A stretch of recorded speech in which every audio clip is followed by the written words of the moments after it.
है। इसीलिए अब ये कह रहे हैं कि ममता बनर्जी ने ये कानून लाया था, मनमोहन सिंह जी ने बात की थी, इसका मतलब आप वो काम कर रहे हैं जो कांग्रेस करती थी। तो फिर आप में उनमें फर्क क्या रह गया? जाए हम यहां पर घुसपैठियों के लिए क्यों लड़ रहे हैं, मैं ये जानना चाहता हूं। अमीश भाई, ये देश मेरा, आपका, हारून यूसुफ भाई का बिल्कुल है, और इस देश के संसाधनों पर ये बताने की कोशिश की है कि जो मुसलमानों ने जश्न मनाया वो एक इस्लाम के नजरिए से मनाया और ये डिवीजन होना चाहिए। मैं एक बात कहना चाहता हूं, जिन्ना, इमरान खान और ओवैसी मुसलमानों की आवाज नहीं है। ने कहा मैं महात्मा गांधी को महात्मा नहीं बोलूंगा क्योंकि ये हिंदू उपाधि है, और आपने देखा होगा जितनी मूवीज देखी होंगी हमेशा डॉक्यूमेंट में उसने मिस्टर मोहनदास करमचंद गांधी कहा है। क्या महात्मा की बात आप करते हैं? जी जी। और फिर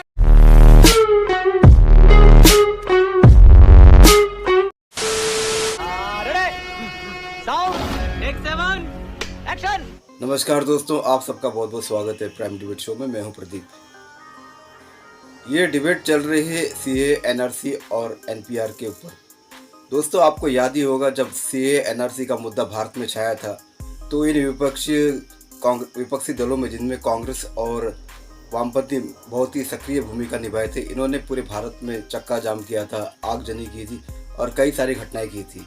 तो उस पर यह डिबेट चल रही है।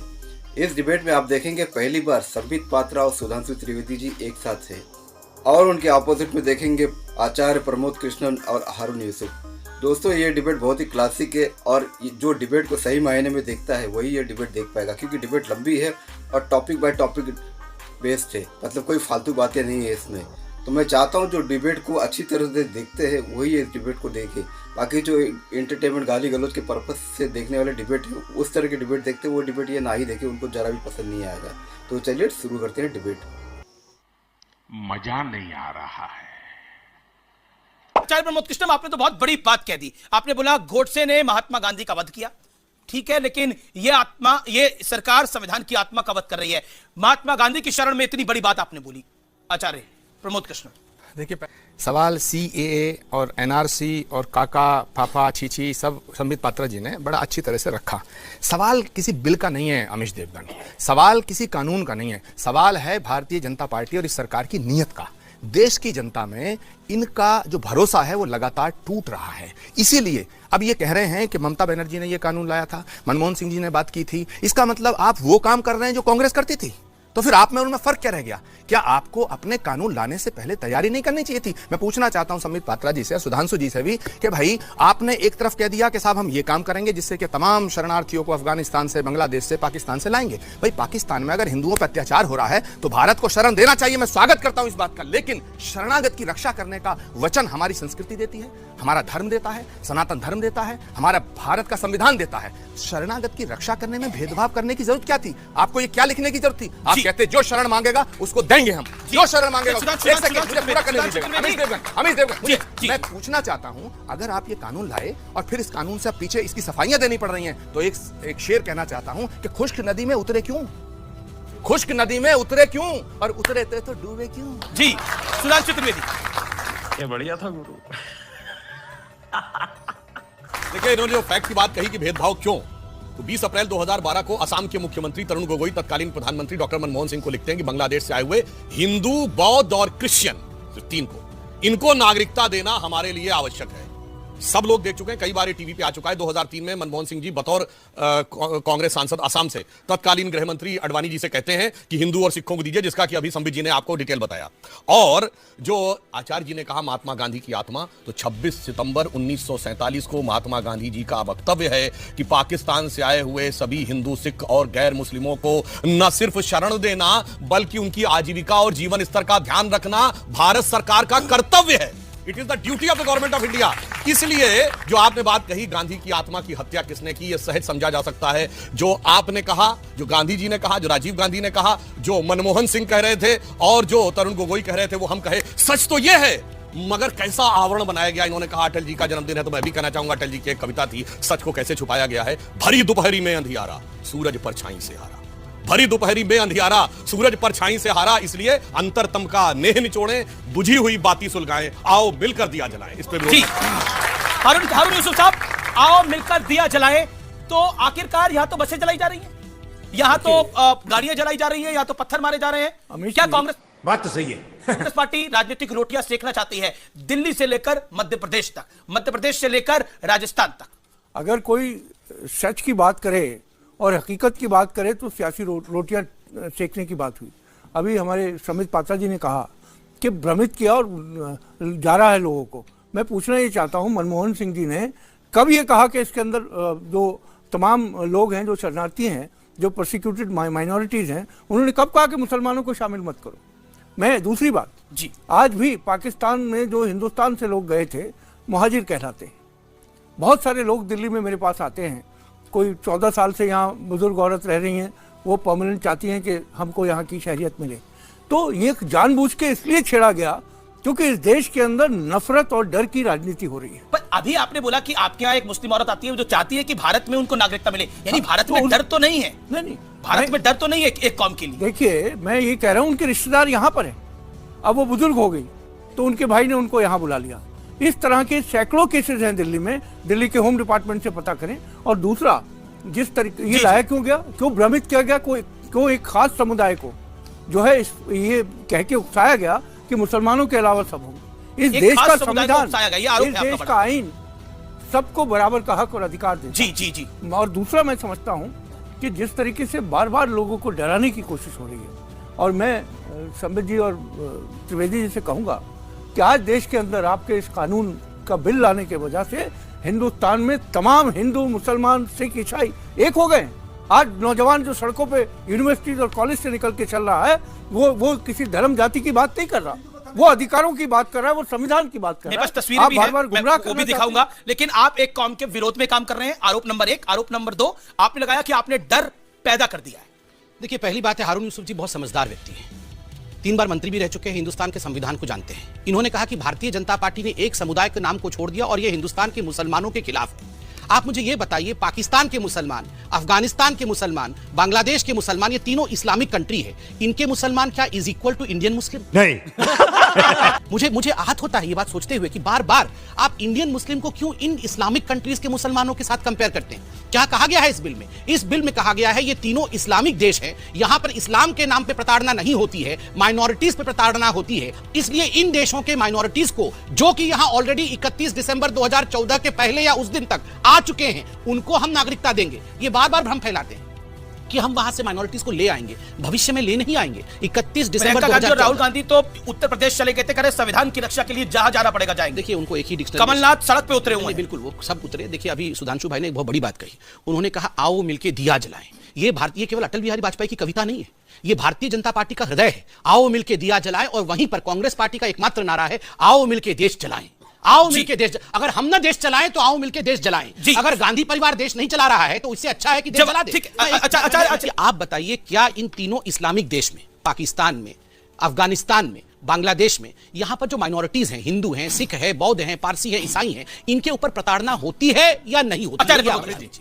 सुधांशु जी बहुत विद्वान हैं, संबित जी बहुत ही प्रखर प्रवक्ता हैं। सवाल अफगानिस्तान का नहीं है, सवाल बांग्लादेश और पाकिस्तान का नहीं है, सवाल इस भारत की संस्कृति, सभ्यता और तमाम परंपराओं का है। उपनिषद की उद्घोषणा है, अयम निजे परोवेति गणना लघु चेतसाम उदार चरितनांतु वसुधैव कुटुंबकम। पूरी वसुधा के अंदर जो भी व्यक्ति है वो हमारा परिवार है। क्या भारत इतना संकीर्ण है? भारत इतना छोटा हो जाएगा कि 2-4 मुसलमान आ जाएंगे, 2-4 ईसाई आ जाएंगे तो उन्हें हम स्वीकार नहीं कर सकते? ये बात कहां की कर रहे हैं आप? सवाल इस बात पर खड़ा होता, आप कह रहे हैं, एक तरफ कह रहे हैं गांधी ने ये कहा था। अरे गांधी ने क्या ये कहा था कि मुसलमानों को छोड़ देना? गांधी ने कहा था जो शरण मांगे भारत का फर्ज बनता है कि उसे शरण दे, उसकी रक्षा करे। गांधी ने यह कहा था। एक सेकंड, दूसरी बात, मैं बड़े सम्मान के साथ पूछ रहा हूं, सुधांशु जी आप भी गौर करें इस बात पे। मैं पूछना चाहता हूं, अगर आपको कुछ चेंज करना ही नहीं था, आप कह रहे हैं कि एक राशन कार्ड दे दोगे तो भी हो जाएगा, पोस्ट कार्ड लिख दोगे तो भी, तो फिर भाई इस बिल को लाने की जरूरत क्या थी? खाया पिया कुछ नहीं, गिलास तोड़ा चारा ना। ये भगवान क्या जुल्म है? कहां की बात? अब आप सफाई से बोल रहे हैं। अरे आपको अगर नहीं, आप कल तक ये कह रहे थे संसद के अंदर हम एनआरसी लाएंगे, पर इनका आपने वादा किया था देश चलाने की बात। देवगन जी छोड़ो ना, ये देश जलाने की बात हम कर रहे हैं, कैसी बात करते हैं? ये बोला, आरोप लगाने की बात हम नहीं कर रहे। सुनिए, देश जलाने की बात और देश को बचाने की बात, माफ करना, इस देश का बच्चा देशभक्त है, देशद्रोही नहीं है। नियत को बदलो, दृष्टिकोण को बदलो, नजरिए को बदलो। भारत सरकार का प्रथम कर्तव्य है कि हिंदू और सिख जो पाकिस्तान में नहीं रहना चाहते उनको न सिर्फ यहां शरण दें बल्कि व्यवसाय दें और उनका जीवन सुंदर बनाएं। महात्मा गांधी के selected works of Mahatma Gandhi volume 96, जिसमें 7 जुलाई से लेकर 26 सितंबर अभी यूसुफ साहब ने कहा कि वहां मुहाजिरों के साथ ये होता है। आपको पता है पाकिस्तान का पहला प्रधानमंत्री कौन था? लियाकत अली मुहाजिर थे, वो हिंदू रहा है प्रधानमंत्री। पहला विदेश मंत्री कौन था? जफरुल्लाह खां, अहमदिया। मोहम्मद अली जिन्ना क्या था? शिया। तो भाई ये तो वहां का सत्ता संघर्ष हो गया कि जो वहां सत्ता में थे दूसरों ने उनको हटा दिया और इस्लाम की एकता के नाम पर बने मुल्क की हकीकत सामने आ गई जब 2 नेशन थ्योरी 3 नेशन थ्योरी में बदल गई। इसलिए मैं अभी जो आचार्य जी ने एक और बात कही कि साहब वो पाकिस्तान और उनको लेने में हमने कब गलती, हम कब कह रहे हैं? जो यहां से हिंदू और सिख थे उस इलाके के, या बौद्ध थे, जैन थे, वो तो फंस गए थे। जो मुस्लिम थे, भारत में 2 प्रकार के मुस्लिम थे, एक जो महात्मा गांधी के भारत के साथ यहां रहे और दूसरे जो जिन्ना के साथ वहां गए। वो कह के नहीं गए, उन्होंने कहा लड़ के लेंगे पाकिस्तान, छीन के लेंगे पाकिस्तान, तोड़ के लेंगे पाकिस्तान, और फिर भी हम चलो देने को तैयार हैं। अगर एक आपको एक मजेदार बात बता देता हूं, हम सबने गाना सुना है ना, हम लाए हैं तूफान से कश्ती निकाल के। उसकी आखिरी लाइन क्या थी? बरसों के बाद फिर उड़े बादल गुलाल के। ठीक इसी की नकल पे पाकिस्तान में गाना बना था कि हम लाए हैं तूफान से कश्ती निकाल के, इस मुल्क को रखना मेरे बच्चों संभाल के। और उसकी आखिरी लाइन थी बरसों के बाद फिर उड़े परचम हिलाल के। तो कहिए कि पाक सरजमी, दामने रहमत की सरजमी और परचम हिलाल के झंडे तले मुसलमान महफूज नहीं है, मोदी के हिंदुस्तान में महफूज है। एक बात कहिए तो नहीं सारुण के यहाँ कुछ तो गड़बड़ है। त्रिवेदी जी ने बड़े जोश में जो बात यहाँ कही है, पेतरा बदला गया। अमित शाह जी ने हर चैनल के ऊपर जो है उन्होंने कहा कि ये एनआरसी की बात नहीं कर रहे थे, हम एनपीआर की बात कर रहे थे। मैं कहना ये चाहता हूँ कि देश के लोगों को खुदा के वास्ते ऐसा भी मत समझो कि बहरे हो गए और अंधे हो गए। तो आपने पार्लियामेंट में कहा, हमारे होम मिनिस्टर अमित शाह जी ने, कि ये एनआरसी कैब खत्म होते ही एनआरसी लागू कर देंगे। किसको डरा रहे हैं, किसको धमका रहे हैं? आज पूरा देश आग में झुलस रहा है। कोई अगर कहे कि किसी के उकसाने पे हुआ, आपने भी सरकारें चलाई, मैं आपसे कह रहा हूँ, आप चाहते हैं कि आग में झुलसे ये देश? देखिए, हम चाहते हैं कि अमन और शांति का देश है। अगर कोई वायलेंस या हिंसा की बात करता है, हम उसकी कड़ी निंदा करते हैं। मैं एक लेकिन अमित शाह की क्या वो सुना सकता हूं क्या वो जो तशद्दुद है, संबित या पात्रा जंग रिएक्शन, है, जी, वो कौन एलिमेंट करवा रहा है? जी संबित 40 सेकंड, फिर अमित शाह की बाइट। देखिए, इन्होंने कहा, आचार्य जी ने कहा 2-4 मुसलमान बांग्लादेश से, पाकिस्तान से आ जाएंगे तो हमारा क्या होगा? देखिए, आईएमडीटी एक्ट को 2005 में रिपील करते हुए, उसे खारिज करते हुए सुप्रीम कोर्ट ने कहा था कि ये सरकार, भारत की सरकारें क्या कर रही है, ये आंखें बंद करके क्यों बैठी है? इतने घुसपैठिए हिंदुस्तान के अंदर रोज घुस रहे हैं। This is quote unquote external aggression. उन्होंने कहा ये देश के अंदर एक युद्ध की स्थिति है, इसको तुरंत कंट्रोल किया जाए। हम यहां पर घुसपैठियों के लिए क्यों लड़ रहे हैं, मैं ये जानना चाहता हूं। अमीश भाई, ये देश मेरा, आपका, हारून यूसुफ भाई का बिल्कुल है, और इस देश के संसाधनों पर, रिसोर्सेस पर हारून भाई और मेरा बराबर का हक है। घुसपैठिया आकर मेरा या हारून भाई का हक क्यों खाए? उस घुसपैठिए, उस रोहिंग्यान के लिए हम क्यों लड़ रहे हैं? यह सवाल नंबर 1 है, केवल वोट बैंक की राजनीति के लिए। दूसरी बात, यहां पर एनपीआर की बात हुई है। देखिए, एनपीआर यूपीए की सरकार के समय आया। 2010 में किस प्रकार से, तो सब कुछ आप यूपीए की सरकार का ले रहे हो, तो फिर सरकार ही लाने की आवश्यकता क्या? सुनिए, नहीं, इसमें हंसने वाली बात नहीं। जी, सवाल है मेरा। कुछ कॉमन सेंस, देखिए कॉमन सेंस भी आजकल बड़ा अनकॉमन है। सेंसस हर 10 वर्ष में होता है, ये यूपीए या एनडीए का नहीं होता है। जनगणना हर राष्ट्र में 10 वर्षों, इंडिया में 10 वर्ष में होता है। 2011 यूपीए जनगणना करती थी तो भारतीय जनता पार्टी आके कहेगी कि नहीं, ये तो यूपीए की जनगणना थी, हम जनगणना नहीं करेंगे। अगर सुनिए ना, जी, ये एनपीआर 2010 में चिदम्बरम साहब ने, उस समय प्रतिभा पाटिल जो हमारी देश की प्रथम नागरिक थी, उनके घर में खड़े होकर एनपीए को घोषित किया, उनको पत्र दिया, और पूरे हिंदुस्तान में प्रतिभा पाटिल के बाद दूसरी नागरिक जो एनपीआर में रजिस्टर हुई, उनका नाम सोनिया गांधी है। आज वही एनपीआर बुरा हो गया। और मैं एक बहुत बड़ा कागज दिखाने वाला हूं, यह है वो उत्तर। लोकसभा में खड़े होकर एमएचए 2012 में जितेंद्र सिंह जो इनके मंत्री थे, उन्होंने क्या कहा है? उन्होंने कहा है कि जितेंद्र सिंह की बात कर रहे हैं। यस जी, उन्होंने कहा है कि ये जो एनपीआर हम ला रहे हैं, this is the precursor of NRC. हम पहले एनपीआर लाएंगे और उसके बाद एनआरसी करेंगे। उस समय आप एनआरसी करना चाहते थे और आज आप इस प्रकार चिल्ला रहे हैं। जी, परेशान हो गए हम लोग 2.5 साल से। जी, आज क्या आपको लगता है कि आप भी राजनीतिक रोटियां यानी पॉलिटिकल गेम खेल रहे हैं आचार्य प्रमोद कृष्णम? आपको भी लग रहा है कि इससे राहुल गांधी भी रीलॉन्च हो जाएंगे और कांग्रेस भी दोबारा खड़ी हो जाएगी? देखिए, सुधांशु त्रिवेदी जी ने बड़े अदब के साथ ये बात कही कि उड़ रहे थे वो बादल हिलाल के, यानी कि इन्होंने ये बताने की कोशिश की है कि जो मुसलमानों ने जश्न मनाया वो एक इस्लाम के नज़रिए से मनाया और ये डिवीजन होना चाहिए। मैं एक बात कहना चाहता हूँ, जिन्ना, इमरान खान और ओवैसी मुसलमानों की आवाज़ नहीं है। मुसलमानों की आवाज़ वो महात्मा है जो राजघाट पर सो रहा है। मुसलमानों की आवाज वो पेड़ हैं, जब देश की आजादी की लड़ाई लड़ी जा रही थी तो सैकड़ों उलेमाओं को उन पर लटकाया गया था। मुसलमानों की आवाज बीर अब्दुल हमीद की छाती से टपका वो लहू है जो भारत माता की जय बोलता है। मुसलमानों की आवाज, माफ करना सुधांशु जी, जिन्ना कभी नहीं हो सकते, ओवैसी कभी नहीं हो सकता। मुसलमानों की आवाज समाजवादी पार्टी और बसपा और फलानी दिमागी पार्टियां नहीं है। मुसलमानों की आवाज हर वो हिंदुस्तान का हिंदू है जो हिंदुस्तान को एक रखना चाहता है। कैसे कैसे लोग रहते हैं यार यहाँ पर। जी, आप कैसी बात करते हैं? जी, पाकिस्तान के मुसलमानों की आवाज बात कर रहे हैं आप लोग, तो ये सब हिंदुस्तान के मुसलमानों की आवाज है। मैं इनकी बात कर रहा हूं। मैं इनकी बात का जी, जवाब जी। दे देता हूं। आपने कहा कि मुसलमानों की आवाज जिन्ना नहीं थे, तो उसी जिन्ना के साथ 1916 लखनऊ कांग्रेस अधिवेशन मुसलमानों के लिए पृथक निर्वाचन क्षेत्र होंगे, यह किसने स्वीकार किया? ऑल इंडिया कांग्रेस कमेटी के अधिवेशन में, जिसकी अध्यक्षता अंबिका चरण मजूमदार कर रहे थे, यह जिन्ना ने स्वीकार किया। और आपने कहा वो महात्मा जिन्ना ने जब उसकी हिम्मत बढ़ गई 1916 में, तो 1920 में उसने कहा मैं महात्मा गांधी को महात्मा नहीं बोलूंगा क्योंकि ये हिंदू उपाधि है। और आपने देखा होगा जितनी मूवीज देखी होंगी, हमेशा डॉक्यूमेंट में उसने मिस्टर मोहनदास करमचंद गांधी कहा है। क्या महात्मा की बात आप करते हैं? जी, जी। और फिर उसकी हिम्मत उसके आगे बढ़ी, उसने 1924 में कहा अब मैं वंदे मातरम नहीं गाऊंगा।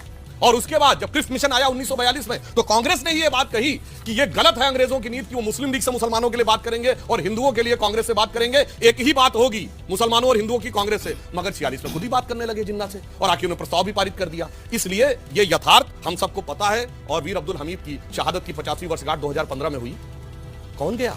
सिर्फ भाजपा ही गए। सेकुलरिज्म का सूरमा गए, याकूब मेनन के नमाज़े जनाजा वाले गए, अफजल गुरु को हालात का मारा कहने वाले। यही तो अंतर है साहब। कहते कुछ और हैं, करते कुछ और हैं, रह के बदलते हैं दिन रात नए चोले, अंदर से बड़े जालिम। बंद करो, हाथ जोड़ के मैं मोदी साहब से गुजारिश करता हूँ।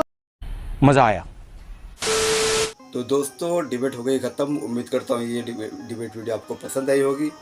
इस डिबेट वीडियो का सेकंड पार्ट भी बन सकता है। अगर आपको ये डिबेट वीडियो पसंद आई और आपने ज़्यादा वक्त देखकर इसको देखा है, तो मैं इसका सेकंड पार्ट जरूर बनाऊंगा। तो मिलता हूँ आपसे अगले वीडियो में, तब तक के लिए जय हिंद, वंदे मातरम।